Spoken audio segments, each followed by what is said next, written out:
Hello viewers, সবাই কেমন আছেন? আশা করি সকলেই ভালো আছেন। তো আজকের এই ভিডিওতে আমরা যে গুরুত্বপূর্ণ বিষয়টা নিয়ে আলোচনা করছি তা হলো আমাদের ফোনে কিছু সময় আমরা দেখি যে ফোনে অ্যাপগুলো ইনস্টল হতে চায় না। যখনই আমরা কোনো অ্যাপ ইনস্টল করতে যাই লেখা ওঠে অ্যাপ নট ইনস্টল। তো এটা লেখা ওঠে। তো আজকে ভিডিওতে আমি আপনাদেরকে দেখাবো যে এই সমস্যাটা হলে আপনারা কী করবেন এবং কীভাবে পুনরায় ওই অ্যাপসটিকে আপনার ফোনে ইনস্টল করবেন। তো সব কিছু জানার জন্য সম্পূর্ণ ভিডিওটা দেখতে থাকুন। তো স্বাগতম আপনাকে টেকমাস্টারের আরও একটি নতুন এপিসোডে। আপনি যদি নিয়মিত এরকমই নতুন ভিডিও দেখতে পছন্দ করে থাকেন তাহলে ভিডিও নিচে দেওয়া সাবস্ক্রাইব লেখাতে ক্লিক করে আমাদের চ্যানেলটাকে সাবস্ক্রাইব করবেন। তো চলুন বন্ধুরা, শুরু করা যাক আমাদের আজকের ভিডিও। তো ধরুন আপনি যে কোনো একটা অ্যাপ্লিকেশন ইনস্টল করবেন। তো যখন আপনি ওটাকে ইনস্টল দিলেন লেখা উঠলো যে অ্যাপ নট ইনস্টল। তো এটা কেন হলো? এটা হওয়ার কারণ হলো ওই অ্যাপ্লিকেশনটা আপনার ফোনের জন্য প্রযোজ্য নয় এবং ওই অ্যাপ্লিকেশনটা যদি আপনি ইনস্টল করতে চান তাহলে আপনার ফোনের ক্ষতি হতে পারে। এজন্য তারা আপনাকে ওই অ্যাপগুলো ইনস্টল করতে দেয় না। তো এটি আপনার ফোনের ভালোর জন্যই তারা করে। তবুও যদি আপনি ওই অ্যাপ্লিকেশনটাকে ইনস্টল করতে চান তাহলে আপনার ফোনে ক্ষতি হবে।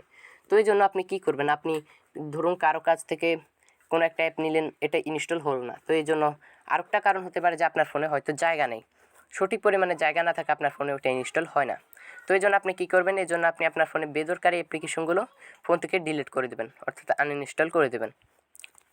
তো অনেকগুলো অ্যাপ্লিকেশন বা অনেকগুলো ভিডিও ডিলিট করার পরে আপনি এরপরে চেষ্টা করবেন যে ওটা ইনস্টল হয় কি না। যদি তারপরেও না হয় তাহলে আপনি কী করবেন? আপনি চলে যাবেন আপনার ফোনের প্লে স্টোরে। এরপরে গিয়ে আপনার প্লে স্টোরের সেটিং অপশানে ক্লিক করবেন অথবা থ্রি ডট মেনুতে ক্লিক করবেন।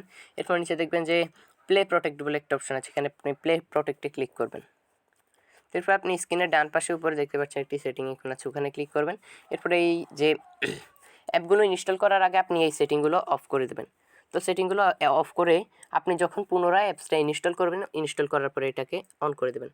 এরপরে দেখবেন যে অ্যাপটি ইনস্টল হয় কি না। আশা করি এতে কাজ করবে। যদি তাও না করে তাহলে আপনি কী করবেন? আপনি ওই অ্যাপসটাকে সরাসরি আপনার ফোনে প্লে স্টোরে গিয়ে সার্চ করবেন।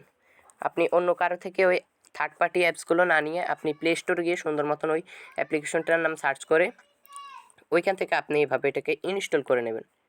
তো আপনি এভাবে কিন্তু যে কোনো অ্যাপ্লিকেশন খুব সহজেই ইনস্টল করে নিতে পারবেন, যেটা আপনার ফোনের জন্য সঠিকভাবে প্রযোজ্য।